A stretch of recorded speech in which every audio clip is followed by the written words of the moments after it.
우리 다음 세대들에게 힙합 경연 프로그램 쇼미더머니의 인기가 대단하답니다. 여러분 혹시 쇼미더머니 아시나요? 예, 아시는 분들은 인싸들인 것 같아요. 예. 그런데 역대 쇼미더머니 출연자 중에 가장 큰 수혜자는 마미손이다라는 말이 회자되어요. 마미손 아세요? 예. 2018년 매드크라운이라는 유명 힙합 가수가 무명의 신인 래퍼 마미손이라는 부캐로, 그러니까 본인이 아닌 다른 캐릭터로 쇼미더머니 트리플 세븐에 나와서 의도적으로 이렇게 가사를 까먹는 실수를 했어요. 그 후에 소년 점프라는 곡을 통해서 쇼미더머니에서 가사 실수로 탈락한 신인 래퍼라는 설정을, 원래 이 사람은 되게 유명한 힙합 가수인데요, 신인 래퍼라는 설정으로, 그러니까 다른 사람들은 다 알죠. 그런데 본인만 저 그 사람 아닌데요 뭐 이런 식으로 하면서 이 숨겨진 정체를 일종의 인터넷 놀이이자 어떤 대표적 기믹, 여러분 손주들이랑 힙합 경연 이런 거 볼 때 기믹이야 그럴 때 기믹이 뭐야, 뭐 기미야 뭐 이렇게 생각하지 마시고, 기믹이라는 단어는 이 술책, 꼼수라는 뜻으로 이목을 끌기 위해서 랩 실력보다는 이 퍼포먼스나 특이한 행동을 하는 거, 그걸 말하는 건데요.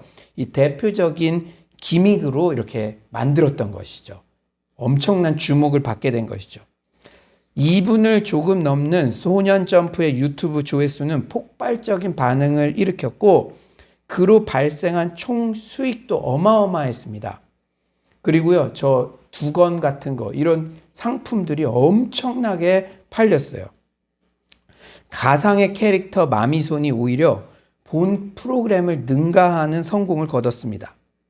이런 상황은요, 여러분 소년 점프라는 그 곡에는 계획대로 되고 있어, 오케이, 계획대로 되고 있어, 이런 익살스런 소년 점프 노래 가사와 절묘하게 오버랩됩니다. 그가 계획대로 일부러 가사를 틀려서 떨어졌고, 이런 것들을 마치 다 예상이나 했다는 듯이 계획대로 되고 있어, 계획대로 되고 있어. 그런데 사실요, 여러분 참 재밌는 사실이, 마미손의 최초 계획에는 이런 구체적 시나리오까지 없었습니다. 복면 속 그의 처음 계획은 오디션 프로그램에 참가하는 대신 그 주목도를 활용해 새로운 시도를 해보겠다는 그 정도였어요. 여러분 영웅도요, 막 그 시대 상황에 따라서 만들어지고, 우리 역대 대통령들에 대한 이렇게 평가를 하는데, 뭐 경제 발전을 일으켰다 막 이런 평가들을 할 때 그 시대의 수혜를 입기도 했다, 이런 평가들도 하잖아요. 뭐 루터나 그리고 또 뭐 이렇게 잔다르크나 뭐 시대적으로 귀하게 쓰임 받았던 사람들이 또 그 시대가 그렇게 그를 영웅으로 만들었다, 이런 평가들도 하듯이 이 구체적인 계획이 이렇게 잘 될지는 몰랐던 것이죠. 가사에는 계획대로 되고 있어 이렇게 하지만, 그러나 그가 이렇게 구체적인 이렇게 큰 선풍적인 거를 이끌 것이다, 그런 계획은 하지 않았지만, 그의 영상은 아주 효과적인 바이럴 마케팅, 예, 소셜 미디어를 통해 거미줄처럼 네트워크되어 있는 소비자들에게 바이러스처럼 빠르게 확산되는 새로운 마케팅 영상. 그러니까 물건을 대기업에서 판 게 아니라 저런 두건 이런 게 소셜 막 힙합 씬 막 이런 데서 막 소문에 소문을 타가지고, 이제 그래서 요새는 물품을 팔 때도요, 제품 광고가 아니라 제품에 대한 막 스토리들을 이렇게 만들잖아요. 뭐 빙그레 우유 이런 거 하면은 막 만화 같은 거를 이렇게 노출시켜가지고 거기에 주인공이 된 것처럼 막 해서 막 이런 식으로, 이런 바이럴 마케팅의 사례가 되었고, 유튜브 플랫폼의 대중화를 상징하는 작품이 됐습니다. 평론가들은 그의 행보가 기술적 영역의 성공을 넘어 저돌적인 메시지 역시 패배감과 열등감, 무한 경쟁의 논리에 지친 청춘의 마음에 불을 지폈다라고 그렇게 평합니다. 동현아, 너의 마음에 불을 지폈어? 그래요, 평론가들이 그렇게 평합니다. 이처럼 노래 가사는 계획대로 되고 있어가 가능하지만, 여러분 인생은요 대부분 계획 그대로 흘러가지 않습니다. 그도 이런 선풍적인 인기를 계획하거나 예상하지 못했을 거예요. 오늘 본문의 바울도요, 인생이 계획대로 바라는 대로 가고 있지는 않습니다. 여러분, 혹시 지난 한 주 또 오늘 오시면서도 내 인생은 왜 이렇게 계획한 대로 되지 않을까? 하나님이 이거 하나라도 좀 들어주시면 될 텐데 하는 것마다 왜 이럴까? 그런 마음 한 번이라도 드신 분 계십니까? 근데 오늘 바울도요, 인생이 계획대로 바라는 대로 가고 있지가 않아요. 지금 어떤 상황입니까? 우리 27절 온라인으로 들으시는 분들도 한번 큰 목소리 읽어볼까요? 27절입니다. 시작. 그 이래가 거의 참에 아시아로부터 온 유대인들이 성전에서 바울을 보고 모든 무리를 충동하여 그를 붙들고. 그 이래가 거의 참에 지난주 설교 내용처럼 바울이 예루살렘 장로단의 제안을 받아들여 나시린 서약 그 정결례를 행했는데 그거는 7일이 걸리죠. 그런데 예루살렘 장로단 및 바울의 생각은 정결례를 행하면 바울이 행하면 유대인들에게 좀 우호적으로 비춰지지 않을까 기대했지만 좀 계획대로 되지 않았어요. 아시아 즉 에베소에서 오순절을 맞아서 예루살렘 성전에 온 유대인들이요, 바울을 알아보고, 왜냐하면 바울이 에베소에서도 사역했잖아요.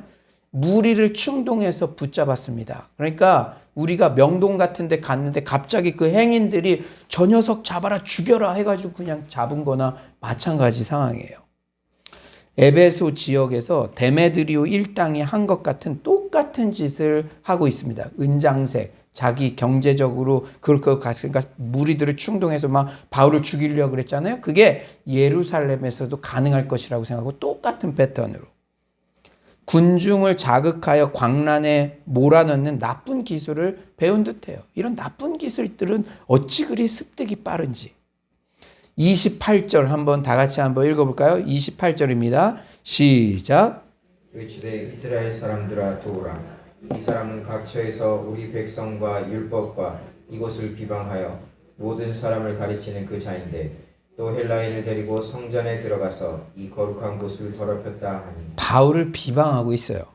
죄명이 무엇입니까? 바울을 고소하는 죄명, 율법 및 성전 모독죄죠. 여러분 기억나는 장면 있지 않아요? 회심하기 전 바울 자신이 율법 및 성적 모독죄로 누구를 죽였습니까? 스데반을 죽였죠. 그런데 이제는 아이러니하게도 입장이 바뀌어 스데반과 똑같은 죄명으로 바울이 고발당하고 있습니다. 야, 이때 바울의 심정이 어땠을까요? 한켠 내가 그렇게 해서 지금 벌을 받고 있는 건가? 내가 그 입장이 됐네.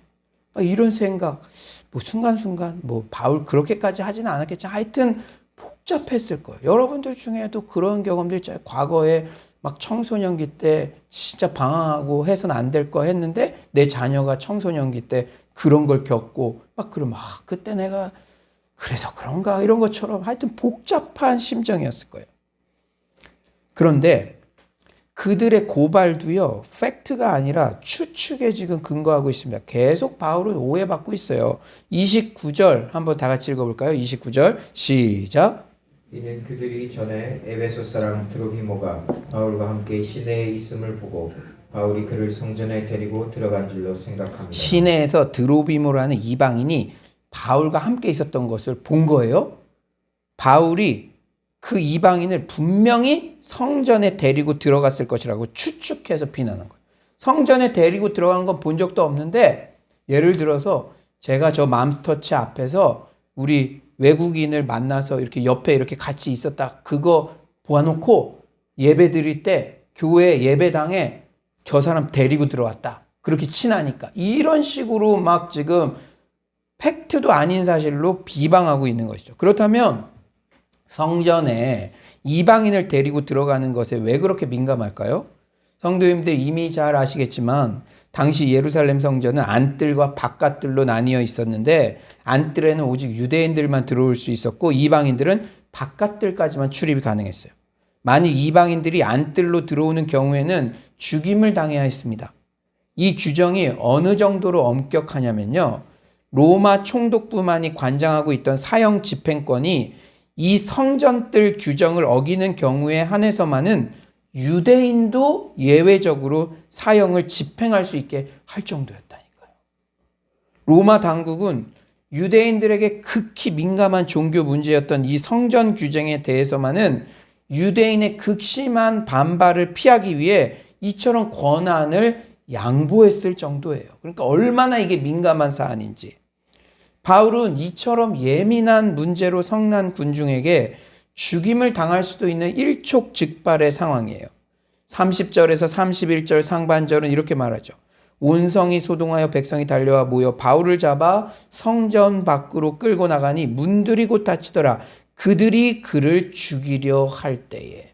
지금 성전 안에 있었는데 막 성난 군중들이 잡아가지고 데리고 나갔고 문이 딱 닫혔어요. 이건 그냥 죽는 거죠. 여러분, 데모하거나 그럴 때 엄청 무섭습니다. 이 군중 심리라는 게요. 저놈이 나쁜 놈이다 그러면 막 데모하다가 폭력 많이 일어나는 그 일이 왜 그래요? 군중 심리야. 누구 한 명이 분신 자살이라도 하면 완전히 적같이 느껴져가지고. 그런데 이런 소문이 성전에 주둔해 있던 로마 군대 천부장에게 전해졌어요. 헤롯 대제가 거대한 성전 단지를 지을 때 로마 일각에서는 이런 걸 우려했어요. 이 거대한 성전 단지를 짓는데 그곳이 유대인들의 요새로도 쓸 수 있음을 우려했어요. 광화문 광장이 혹시 다른 정치적 이념을 가진 자들의 데모 장소로 쓸까봐 걱정하고 디펜스 하듯이 그런 마음이 있었다는 거예요. 그래서 긴장을 완화하고자 헤롯은 성전과 잇대어서 수비대 시설을 건축했고 로마는 거기에 군대를 주둔시켰어요. 성전 보초가 딱 있었겠죠. 근데 심상치 않아요. 그래서 상부 보고를 들은 천부장이 급히 200명의 군사를 이끌고 와서 바울과 유대인 사이의 소요를 진정시키자 바울은 목숨을 건집니다. 31절 하반절부터 32절은 이렇게 말씀하죠. 그들이 그를 죽이려 할 때에 온 예루살렘이 요란하다는 소문이 군대의 천부장에게 들림에 그가 급히 군인들과 백부장들을 거느리고 달려 내려가니 그들이 천부장과 군인들을 보고 바울 치기를 그치는지라. 바울이 거반 죽을 때까지 지금 맞은 거예요. 성전 바깥으로 끌려가. 여러분이 바울 입장이면 어떻겠습니까? 그 성난 군중들이. 그런데 천부장이 군대 데리고 와서 그게 그쳐졌다. 여러분, 그런데요. 그 당시의 상황으로 볼 때 바울이 목숨을 건진 건 기적이었대요. 왜냐하면 대부분 광란에 가까운 소요가 일어나면 수비대가 오기 전에 이미 끝나는 경우가 다반사였기 때문입니다. 오늘 본문을 묵상하며 내 삶이 바라는 대로 계획대로 흘러가지 않을 때 어떤 태도를 견지해야 하는지 받은 깨달음을 나누기를 원합니다. 저는 이제 오늘 설교는 제가 이 본문을 여러 번 묵상하면서 개인적으로 받은 깨달음. 그런데 이 설교 준비할 때 주님께 물었어요. 주님, 계획대로 뭐 되지 않게 하실 거예요? 왜 이런 말씀을. 그러나 또 하나님께서 또 어떤 분들에게는 이게 큰 위로가 될 것이고 또 저희 공동체에 주시는 말씀인 줄 믿습니다. 이때에 이 말씀을 주시는 것. 내 계획대로 뭔가 흘러가지 않을 때 그때 우리는 어떻게 마음관리를 해야 하는가. 첫째로는 여러분, 인생에는 돌발 변수가 많습니다. 그럴 때일수록 인생을 긴 호흡으로 바라봐야 해요. 긴 호흡으로. 여러분, 지난주에 오해받고 있다면, 그런데 그때 받은 깨달음대로 해봤는데 오해가 싹 사라집니까? 아니면 또 다른 오해가 생길 수도 있고, 이게 인생에는 돌발 변수가 많아요. 우리 목회도요, 별책부록에 많아요. 별책부록.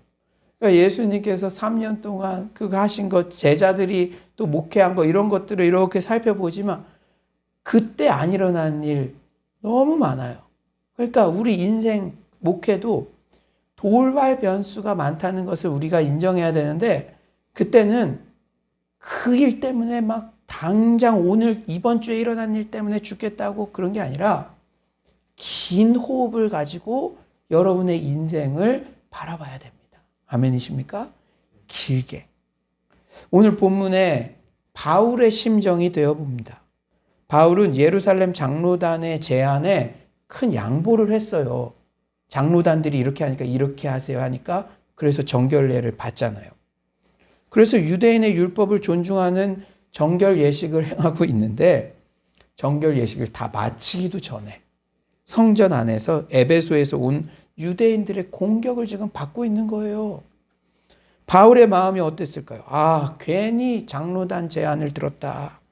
성전에 들어오는 게 아니었는데 이런 후회로 점철되었을까요? 아니에요.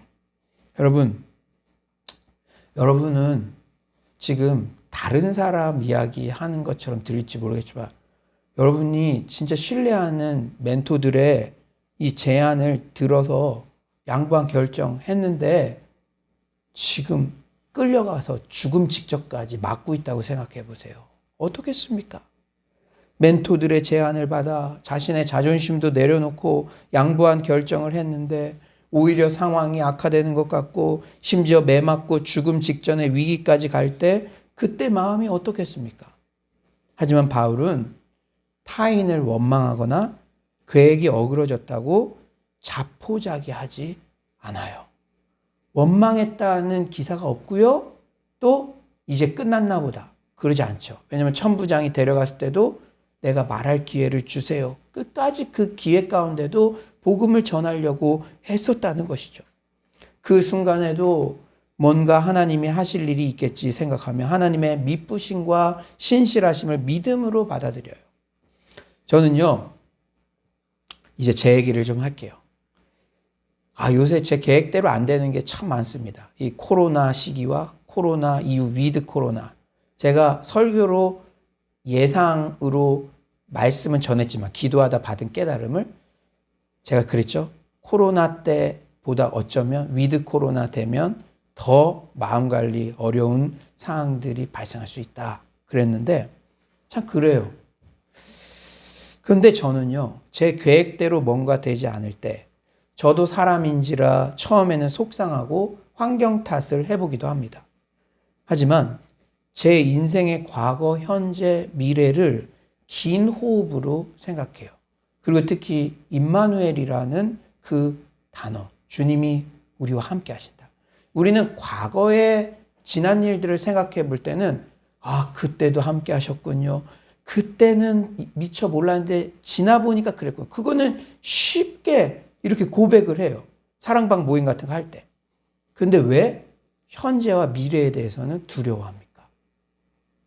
어떤 시점이 되면 지금 현재와 미래도 과거일 거예요. 우리가 20년 후, 30년 후, 그땐 또 사랑방 모임할 때 그 코로나 그 기간에 일했는데 알고 보니까 그때도 하나님이 함께 하셨어요. 이렇게 분명히 고백할 건데. 그러니까 인생을요, 긴 호흡으로 보다 보면 그래. 10년, 20년 지난 시점에 반드시 지금 상황을 은혜였다고 고백할 날이 올 거야. 저는 그것을 되뇌이며 마음 관리를 합니다. 자기 아들을 아끼지 아니하시고 모든 사람을 위하여 내주신 이가 어찌 그 아들과 함께 모든 것을 우리에게 주시지 아니하겠느냐. 로마서 8장 32절을 조용히 읊조리면 어느새 풍랑이 일던 마음은 평안으로 잠잠해집니다. 저는 늘 중요한 결정을 앞둘 때, 특히 일이 바라는 대로 계획대로 되지 않는 것 같을 때는 제가 은행을 정리하고 중국 평신도 선교사로 나갔던 때를 기억합니다. 당시 저는요, 중국 영혼 사랑하는 마음으로 직장까지 정리하고 갔잖아요. 그런데 저희 선교팀에서 저에게 맡겨진 팀사역 역할은 한국 유학생 청소년 관리를 하는 일이었습니다. 제가 한국 청소년 사역하려면 왜 중국까지 직장까지 정리해서 가겠습니까? 너무 처음엔 당황스러웠어요. 이럴 거면 차라리 한국에서 돈 잘 벌면서 청소년부 부장집사하면서 열심히 섬기는 게 더 효율적이고 더 낫지 않나 고민해 본 적도 있었어요. 그러나 주님 뜻이 있겠지. 나를 이곳까지 보내신 데는. 열심히 맡겨진 일상에 최선을 다한 결과 그 일을 계기로 수영로교회 청소년부 사역자로 섬길 기회가 열렸고 귀한 멘토 선교사님, 목사님께 지금도 그런 목사님들은 뭐 200년 만에 한 번씩 나올까 말까다 이렇게 얘기하기도 하는데 그런 두 분의 이 멘토 목사님께 목양 훈련을 받았으며 현재는 지금 이곳에서 서울로, 평양로, 북경로, 세계로의 비전을 향해 나아가고 있습니다. 그때는 이걸 생각도 못했어요. 그때는 내가 중국 영혼들 사랑해서 좀 외람된 말씀이지만 꽤 어렵게 은행 그때 취직했거든요. 그런데 그거 스스로 정리하고 갔는데 나에게 맡겨진 사역은 정말 한국 그 학생들이랑 제 신혼방이 바로 옆에 있었다니까요. 신혼집도 없이 제가 처음 우리 미션을 볼 때 깜짝 놀랐는데 그런 데서 그 옆방이 내 방이었어요. 신혼방. 그러나 하나님은 뜻이 있으셨던 것이죠. 리처드 클린턴 박사는 평생 사역을 꿈꾸는 리더라는 책에서요. 여러분 요새는 피니시 웰이 이게 중요한 거잖아요. 처음 시작은 누구나 잘하고 또 그 중간도 존경받는데 원로가 돼서 그동안 해먹던 거 다 까먹는 사람들이 너무 많으니까 finish well is few. 그러니까 드물다. 끝까지 잘 마무리하는 사람이 드물다는 안타까운 현실을 전하면서 유종의 미를 거두기 위한 5가지 강화 수단을 이렇게 밝힙니다. 첫째는 인생 전체에 대한 안목. 그러니까 인생 전체를 봐야 부안해동하거나 일희일비하거나 그러지 않고 엉뚱한 선택을 원로 때 하지 않는다는 거죠. 인생 전체를 봐야. 둘째, 갱신에 대한 기대. 계속적으로 리프레시되고 정말 뭔가 새로운 일에 대한 기대감이 있어야 된다는 것이죠. 셋째는 지속적인 영성 훈련. 과거에 훈련받은 것으로 그치는 것이 아니라 나이가 들고 원로가 되더라도 계속 공급받는 게 있어야 된다. 넷째, 배우려는 자세. 5째, 멘토링. 이거는 아주 우리가 피니시 웰 하는 그런 자리에 있는 입장뿐 아니라 우리 젊은이들도 인생 전체를 볼 때 우리가 처음에만 잘한다고 되는 게 아니잖아요. 어쩌면 끝이 좋아야 진짜 존경받는 건데 이 5가지는 항상 우리가 명심해야 됩니다. 그런데 인생이 계획대로 흘러가지 않을 때는 낙담되거나 의기소침해질 수 있어요. 하지만 그런 도전에 직면할 때 소망과 격려를 끊임없이 주는 첫 번째 촉진제 강화 수단이 인생 전체에 대한 안목이라는 사실을 여러분 명심하시기 바랍니다. 인생이 계획대로 안 되는 것 같더라도 긴 호흡으로 여러분의 인생 전체를 조망하게 되시길 간절히 축원합니다. 두 번째는요. 사명자는 결코 죽지 않습니다. 특히 의외의 인물, 돕는 천사를 보내셔서 사명자를 보호해 주세요. 우리는요, 사도행전 곳곳에서 참 재미있는 사실을 발견해요. 뭔가 계획대로 되지 않고 막힘이 있는 것 같은 상황에서 의외의 인물들을 보내셔서 새로운 국면으로 열어가시는 장면들을 많이 목격하게 됩니다. 바울의 사명이 무엇이었습니까? 우리 바울의 사명, 우리 사도행전 19장 21절 우리 다 같이 한번 온라인으로 들으시는 분도 큰 목소리로 한번 읽어볼까요? 시작.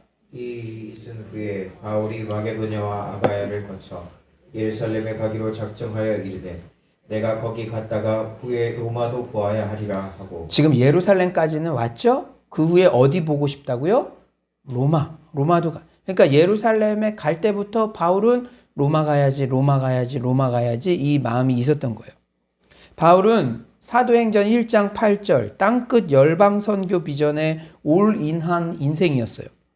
그리하여 예루살렘에 갔다가 당대 세계의 중심이었던 로마에 간 후에 그곳을 발판으로 당시 땅끝으로 여겨지던 서바나, 즉 스페인에 가고 싶었습니다. 당시 여기 스페인이잖아요. 스페인. 그러니까 당시 그들의 세계관에서는 이 유럽 육지만을 볼 수가 있었겠죠. 그러니까 저 스페인이 땅끝이다. 그러니까 땅끝까지로 내 증인이 되리라 했으니까 당시에 이제 로마가 세계의 중심이니까 여기를 발판으로 하면 갈 수 있겠지. 그 마음이 바울에게는 있었어요. 하나님 입장에서는요, 이 사명 때문에 바울을 예루살렘에서 죽게 내버려 둘 수 없었습니다. 지금 그런데요, 상황은 바울이 성전 밖으로 끌려가서 성난 군중들에게 죽음 직전까지 갔어요. 그때 누구를 사용하시죠? 의외의 인물 천부장을 사용하십니다. 천부장은 급히 왔어요. 급히. 왜죠? 착각해서. 그러니까 이게 계획해서 왔다고 하면은 그 사람의 뭔가 계획이 있었겠지. 그런데 착각해서 온 거예요. 그러니 하나님의 개입이 있었다는 것을 우리는 고백할 수밖에 없어요. 여러분, 막힌 것 같아요? 여러분 주변에 의외의 인물들, 오늘 설교 들으면서 저 사람이 그런 자격대 아니에요. No. 사도행전 곳곳에서 의외의 인물 같은 사람을 통해서 그 사람을 통해서 사명자의 그 사명을 이루도록 해가십니다. 천부장이 급히 왔어요. 왜? 과거에 큰 소요를 일으켰던 이집트의 거짓 예언자가 다시 돌아온 것으로 착각했기 때문이에요. 38절 우리 다 같이 한번 읽어볼까요? 38절입니다. 시작. 그러면 네가 이전에 소요를 일으켜 자객 4,000명을 거느리고 광야로 가던 애굽인이 아니냐. 예, 로마는요 유대인에게 재량권을 많이 부여했지만 민간에서 발생하는 소요는 절대 용납하지 않았습니다.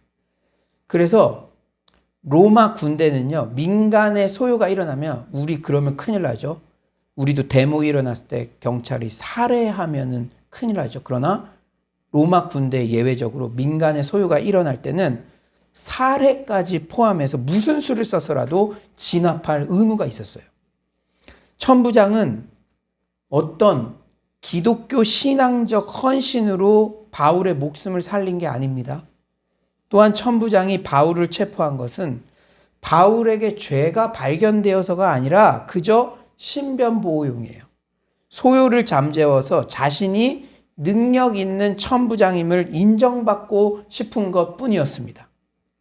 이렇듯 하나님께서는 의외의 인물을 동원해서라도 사명자를 결코 죽지 않게 하십니다. 그럼 여러분에게 묻겠어요. 여러분의 사명은 무엇입니까? 여러분의 사명은. 이 사명이 얼마나 중요한지를 우리가 알 수 있잖아요. 우리 가끔 단기 선교 갈 때도 비행기가 막 흔들려도 우리 때문에 안심하십시오. 우리 단기 선교 전도받을 그 영혼들이 있기 때문에 이 비행기는 안전합니다. 이렇게 말하곤 하는데 하나님께서는 스스로의 열심으로 열방 구원의 사명을 이루기 위해 사명자를 보호하십니다. 그러면 우리는 다 선교사로 다 바울같이 그렇게 똑같이 나아가야만 될까요? 그래야 내 인생을 보호해 주실까요? 여러분, 인생이 계획대로 되지 않을 때는 인생 전체가 막 흔들리는 것 같아요. 요새 배교하잖아요. 진짜 가슴 아픈 얘기가 중직들도 배교한대요. 와, 막 흔들릴 때. 그 사명이 없기 때문에, 사명이 있는 자는 하나님이 보호하시는데, 그럼 성경에 나오는 그 사명이 무엇일까? 예수님이 이미 말씀해 주셨어요. 예수님이 직접 말씀해 주신 대계명과 지상명령에 요약되어 있습니다. 그래서 리거렌 목사님이요 개척을 하고 새들백 교회가 부흥되는 과정에서 목적을 발견한 거죠. 목적이 이끄는 교회, 목적이 이끄는 개인. 그 성도들이요 그냥 20년 30년 신앙생활 했어도 내 삶을 향한 하나님의 목적 그거 몰랐을 때는 그냥 조금 계획대로 안 되면 막 떠나고 막 그런다는 거예요. 그러나 성경에는 우리 인생 전체를 향한 그 사명, 그 목적들이 분명히 기록되어 있다는 것이죠. 어디에? 예수님이 직접 말씀해 주신 그 말씀에 뭐냐? 대계명과 지상명령. 예수님이 대계명을 하셨다는 것은 인생들아 너희들이 이런 목적으로 살면 제일 그게 너희들의 존재 목적에 맞는 삶이다. 이걸 얘기해 주신 거잖아요. 그러면 그 5가지가 뭡니까? 첫째, 예배. 대계명이 무엇이에요? 마음을 다해 하나님을 사랑하라. 하나님을 사랑하는 가장 최고의 모습이 뭡니까? 예배죠, 예배. 그러니까 예배, 워십. 우리가 지금 드리는 이 예배, 이게 이렇게 중요하다는 거예요. 2번째, 내 이웃을 내 몸과 같이 사랑하라. 이건 사역이죠. 미니스트리. 우리가 러브 키트를 나누듯이 그런 긍휼 사역을 하듯이 이 사역을 통해서 이웃을 사랑하는 데 동참한다는 거예요. 셋째로는 가서 모든 족속으로 제자를 삼으라. 전도죠, 전도. 우리 삶 속에 이 목적들이 충족되는 삶을 살아야 된다는 거죠. 넷째는 아버지와 아들과 성령의 이름으로 세례를 주라. 여러분들은 다 하나님의 자녀들이기 때문에 우리 예배 안에서 사랑방 안에서 교제를, 그러니까 이 예배를 뮤지컬 관람하듯이 그냥 오고 끝나는 것이 아니라 이 성도들 간의 교제가 있어야 된다는 거예요. 펠로우십. 마지막 5째는 내가 너희에게 분부한 모든 것을 가르쳐 지키게 하라. 제자 양육, 디사이플십. 이거를 다 완벽하게 예수님처럼 할 수는 없지만 우리 인생 가운데 균형 잡히게 이 목적을 향해 나아갈 때 여러분들도 오늘 자가 점검을 해보세요.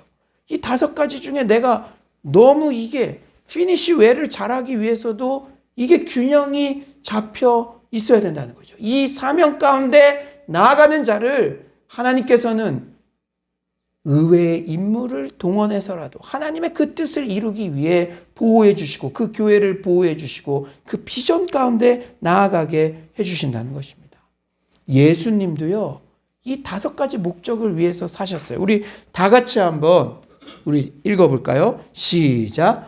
제자님 하나님을 알고 사랑하도록 도와주셨고 예배 서로를 사랑하도록 가르치셨으며 교제 그들이 성숙할 수 있도록 말씀을 주셨고 제자도 섬기는 법을 보여주셨으며 사역 그리고 다른 사람들에게 전하도록 보내셨다. 전도. 여러분 설교 듣는 여러분들의 표정을 보니까 명확해지신 것 같아요. 여러분 목적이 없으면 다 방황합니다. 다 쓰러집니다. 흔들 수 있는 깃발이 없는데. 그런데 교회도 그렇고 우리 개인도 그렇고 이런 목적을 그냥 기도하다가 발견한 게 아니라 성경이 매뉴얼이잖아요. 예수님이 직접 하신 말씀이니까 이 목적대로 인생을 살아갈 때 여러분 지금 다니엘 기도에 간증하죠. 왜 내 인생은 저런 게 뿅 없을까? 목적대로 살아야죠. 하나님이 나를 이 땅에 세우신 목적, 그 방향성을 가지고 살 때 주님께서 그 사명자를 보호해 주시고 끝까지 사명이 달성할 때까지 그 길을 열어주시는 줄 믿습니다. 우리 각자와 우리 교회도 이 사명을 균형 있게 실천해 나갈 때 때로는 막힌 것 같아도 그 사명자를 끝까지 보호해 주십니다. 여러분 이 코로나나 위드 코로나 이럴 때 이 사명, 이 목적 이게 딱 든든히 세워져 있어야 돼요. 세 번째로 우리가 계획된 대로 인생이 흘러간다고 느껴지지 않을 때 내 계획보다 크신 하나님의 빅 픽처가 있다는 사실을 반드시 신뢰해야 됩니다. 바울이요 예루살렘 성전에서 천부장에게 잡혔을 때도 이런 생각하지 않았을까요? 로마로 전도 여행 빨리 가야 되는데 로마로 빨리 가야 되는데 예루살렘은 그냥 내가 헌금 전달해주고 여기 있다가 가려고 했는데 이상하게 돌아가네. 지금 잡혔잖아요. 지금 상황은 예루살렘 교회 성도들을 만나서 같이 예배를 드리기도 전에 무리에게 붙잡혀서 문매를 맞고 거의 죽을 뻔했으며 아예 로마 당국에 체포되어 죄수의 몸이 되고 말았습니다. 일반적인 사람은 주저앉을 수도 있어요. 오래된 그 꿈이 여기서 끝인가? 이래가지고 로마 선교 여행 여정을 생각이나 할 수 있었겠습니까? 바울의 그 시각에서는. 하지만 우리는 사도행전 이후 이야기를 알고 있죠? 로마의 시민권. 하나님께서는 바울을 죄수라는 신분으로 로마 군대의 호위를 받으면서까지 결국은 로마행을 하게 하지 않으십니까? 바울은 몰랐을 거예요. 그러나 내 계획은 이게 지금 막히는 것 같아도 하나님은 계획대로 되고 있어. 계획대로 되고 있어. 오케이. 하나님은 그걸 가지고 계셨다는 것이죠. 사랑하는 여러분, 이렇듯 목적했던 길과는 전혀 다른 길처럼 보이는 이 과정 속에 그 목적을 훌륭하게 이루는 길이 감추어져 있습니다. 그런데 그 목적이란 내 맘대로의 내가 복음이 아니라 아까 그 5가지의 그 인생의 목적들, 그것을 균형 있게 나아갈 때 막히는 것 같아도 감추어져 있는 길이 반드시 있다는 것이죠. 그러므로 우리는 상황 보고 일희일비한 것이 아니라 크리크 수정, 내가 지금 피니시 웰 잘하기 위해서 신앙의 전성기 때뿐 아니라 지금도 그 목적에 맞게 하루하루를 살아가고 있는가? 그것을 항상 끝날 때까지 염두에 둬야 될 줄 믿습니다. 바울의 인생을 통해서도, 우리 인생을 통해서도 하나님을 사랑하는 자, 그 뜻대로 부르심을 입은 자들에게는 모든 것이 합력하여 선을 이루느니라는 진리는 그대로 실현되고 있는 줄 믿습니다. 이제 말씀을 정리하겠어요. 인생이 바라는 대로 계획대로만 다 풀린다면 얼마나 좋겠습니까? 하지만 그렇지 않을 때가 상당히 많아요. 저는 매주 주일 예배를 링 위에 서는 기분으로 나옵니다. 제가 계획된 대로 바라는 대로 그게 다 되면 얼마나 좋겠어요. 하지만 그렇지 않을 때가 상당히 많아요. 위드 코로나 시기. 어쩌면 우리가 기대했던 것과 다르게 돌발 변수가 더 많이 발생할 수도 있습니다. 그럴 때라도 낙심하거나 포기하지 말고 인생을 긴 호흡으로 바라보며 사명자는 결코 죽지 않는다는 확신 가운데 내 계획보다 크신 하나님의 빅픽처를 신뢰하는 서울로의 모든 성도님들 되시기를 간절히 축원합니다.